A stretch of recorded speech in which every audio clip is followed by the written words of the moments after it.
I think বিগত 4 না আরও বেশি 6-7 বছর ধরে আমি সেলফ হিলিংয়ের যে ওয়ার্কটা সেটা করছি। আজকে সকালে মনে হলো যে ঠিক আছে, এবার এই নিজের সাথে কাজ করা যে পুরো জার্নিটা লাস্ট 7 বছর প্রায় ধরে করছি, হ্যাঁ লাস্ট 7 বছরে হয়তো সেরকমভাবে নিজের জার্নিটাকে এক্সপ্রেস করতে পারিনি, সত্যি করে উঠতে পারিনি। কারণ আমি নিজেকে তখন যখন আমার ওই পার্টটা যে আমাকে বোঝাচ্ছিল, যে যে বেসিক্যালি গিল্ট ফিল করছিল যে আমাদের আরও ভিডিও বানানো উচিত ছিল, আমাদের নিজের এক্সপিরিয়েন্সকে আরও শেয়ার করা উচিত ছিল, কিন্তু তখন এই যে একটা এত বছর যে কাজ করে নিজের সাথে যেই জায়গাটায় এসে যে আজকে আমি পৌঁছেছি, সেই আমি তখন নিজেকে বোঝাতে পারলাম যে সম্ভব ছিল না।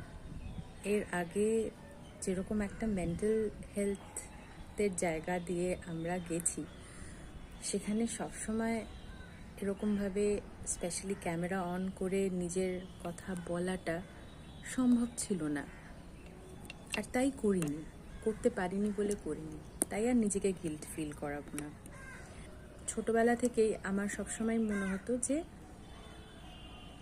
অন্যের ভালোর জন্যে কিছু একটা কাজ করব জীবনে, আর সেই জন্যেই সোশিওলজি নিয়ে পড়া, তারপরে সোশ্যাল ওয়ার্কে আমি মাস্টার্স করা, অনেক মানুষ যারা এত দুঃখে আছে তাদের জন্যে কিছু করা। কিন্তু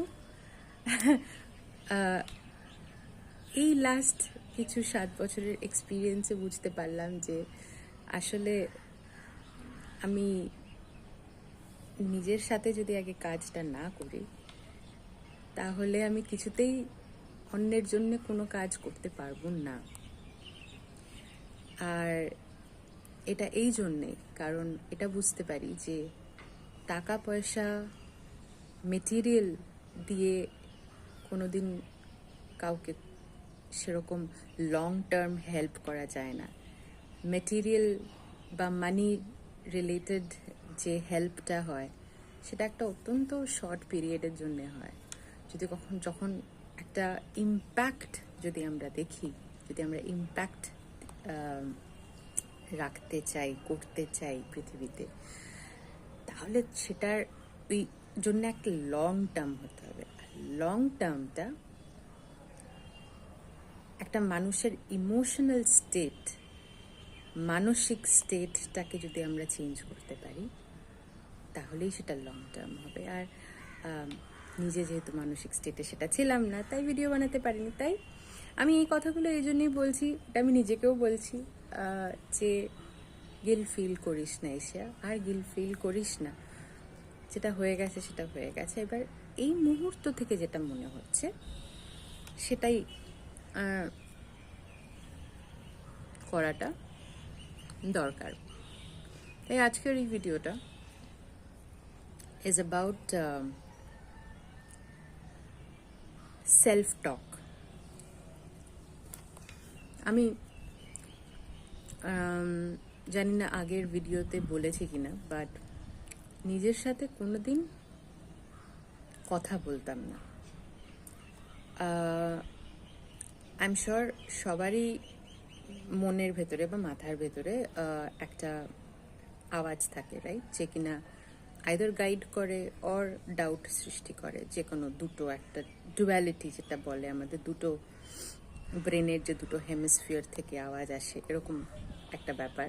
যে কেউ তোমাকে বলছে হ্যাঁ হ্যাঁ কর কর কর, এটা কর এটা কর, আবার একটা আওয়াজ তোমাকে বলছে যে এটা করবি, ভেবে দেখ। তো আমি হয়তো একটা ইউনিক স্যাম্পল পিস। আমার মধ্যে এই দুটো আওয়াজের মধ্যে কোনো আওয়াজই ছিল না।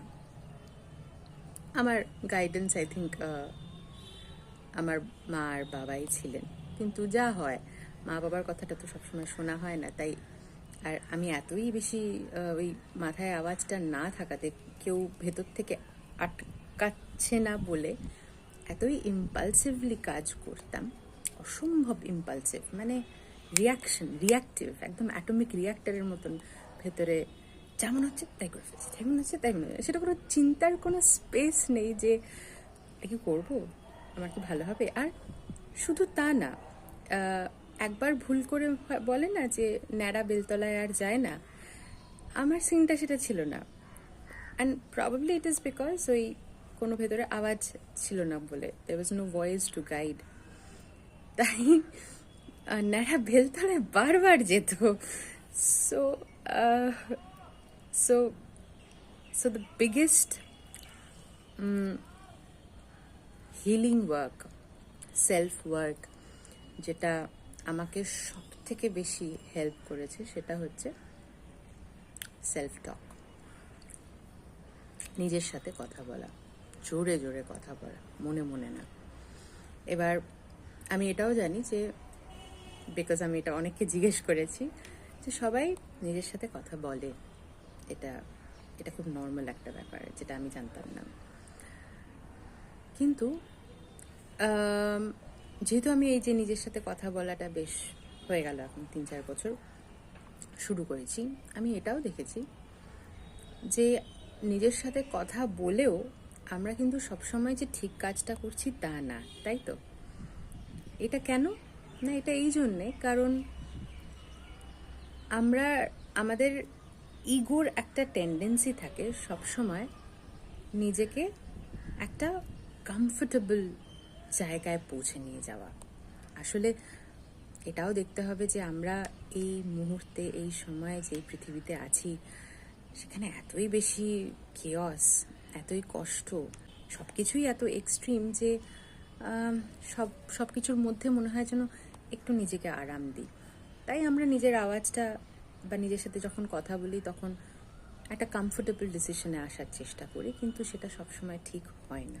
ইনফ্যাক্ট অনেক সময় তার একটা রিয়াকশন থাকে যেটা কিনা ভালো হয় না।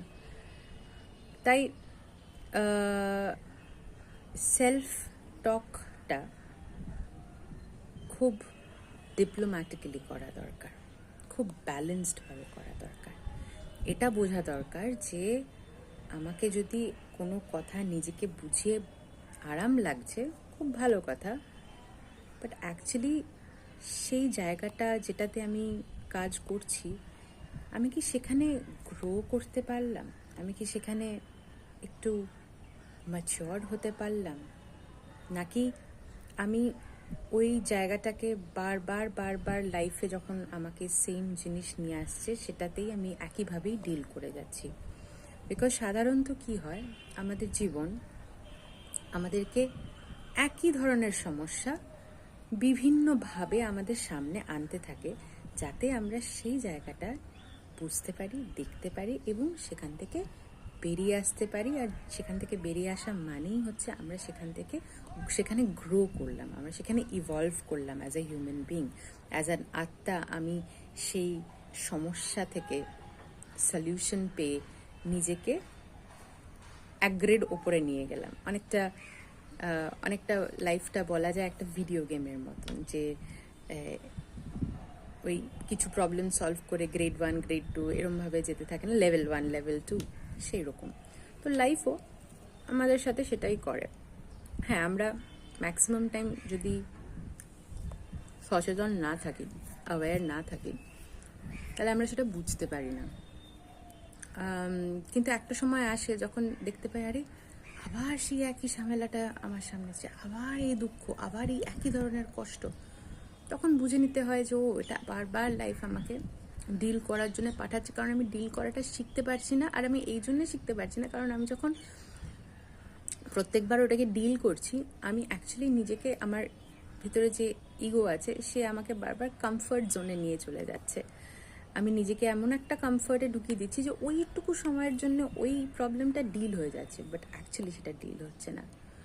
তাই যখন সেলফ টক আমরা করি তখন খুব খুব দরকার নিজের সাথে ভীষণ ডিপ্লোম্যাটিক্যালি ডিল করা, নিজেকে এমনভাবে বোঝা যে এটা কি আমি আমার নিজের কমফোর্টের জন্য করছি, আমার নিজের কনভিনিয়েন্সের জন্য করছি, এটাতে কি আমার প্রবলেমটা সত্যিই সলভ হচ্ছে, না এই মুহূর্তের জন্য শুধু সলভ হচ্ছে? আর তাই নিজের সাথে সেলফ টক দিয়ে অনেকটা নিজেকে স্ট্রিক্ট হওয়া নিজের সাথে, যে না, এটা তো আমি আগের বারও করেছিলাম, এবার আর করবো না, এবার এটা থেকে আমাকে বেরোতে হবে। তাই সেজন্য যা করার সেটা আমাকে করতে হবে। সেটার জন্য যদি আমাকে আরও কষ্ট মানে ফেস করতে হয়, তাহলে সেটাই করতে হবে। তো সেলফ টকের কাজটা এইখানে। সেলফ টকের কাজটা নিজেকে ভুলিয়ে ভালিয়ে ইউনো জাস্ট চালিয়ে নেওয়া, সেটা না। অ্যান্ড বিকজ যখন থেকে আমি আমার নিজের সাথে কথা বলা শুরু করেছি, অবশ্যই প্রথম প্রথম আমার ego use to get easy with me, and আমি তাই করতাম। ও নিজেকে বুঝিয়ে দিলাম, নিজেই যতখানি কমফোর্টেবল, যতখানি আমার জন্য কনভিনিয়েন্ট, এই মুহূর্তের সমস্যাটা সমাধান হয়ে যাচ্ছে, তাহলে খুব ভালো, বেরিয়ে আসো সেখান থেকে। সেলফ টক করে খুব মজা পেতাম। কিন্তু তারপরে দেখলাম না, আমি সেলফ টক করে আমি নিজেকেই নিজে বোকা বানাচ্ছি, বিকজ আমি সেই সমস্যাটা ওই মুহূর্তের জন্য সলভ করেছি, আর তার পরের জন্য না। সো এটা একটা ছোট্ট এক্সপিরিয়েন্স শেয়ার করলাম আমার নিজের সেলফ হিলিং ওয়ার্কের মধ্যে। সেলফ টক আর কিভাবে সেলফ টক করলে, নিজের সাথে কিভাবে কথা বললে সেটা আমাকে হেল্প করেছে। I hope it helps.